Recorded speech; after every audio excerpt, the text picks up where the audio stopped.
2 பேரும். அவங்க கேமரா, அவங்களுடைய அந்த லைவ்ல இருந்து எல்லாமே உடைஞ்சிச்சு. என்னுடைய டோன் எல்லாத்தையும் உடைச்சு கேட்டாங்க.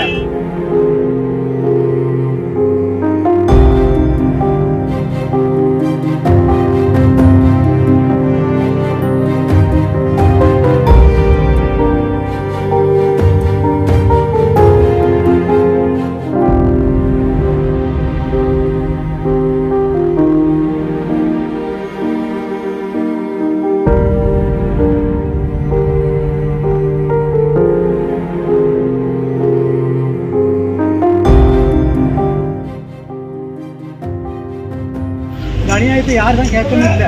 பெரிய அட்டூழியம், கிட்டத்தட்ட 50-60 பேர் வந்தாங்க. வந்து மிருகத்தனமா அடிச்சாங்க. அட்டினா அட்டி, ஒவ்வொரு அட்டியும் உயிர் தப்பிச்சது பெரிய விஷயம். கட்டில உங்களுக்கு இதெல்லாம் கீழே போட்டு நடுத்து அடிச்சாங்க. கட்டில அம்மா ஆத்தான்னு கதறாங்க 2 பேரும். அவங்க கேமரா, அவங்களுடைய அந்த லைவ்ல இருந்து எல்லாமே உடைஞ்சிச்சு. என்னுடைய டோன் எல்லாத்தையும் உடைச்சு கேட்டாங்க. ஒரு அட்வொகேட்டுக்கு ஒரு மரியாதை தான்.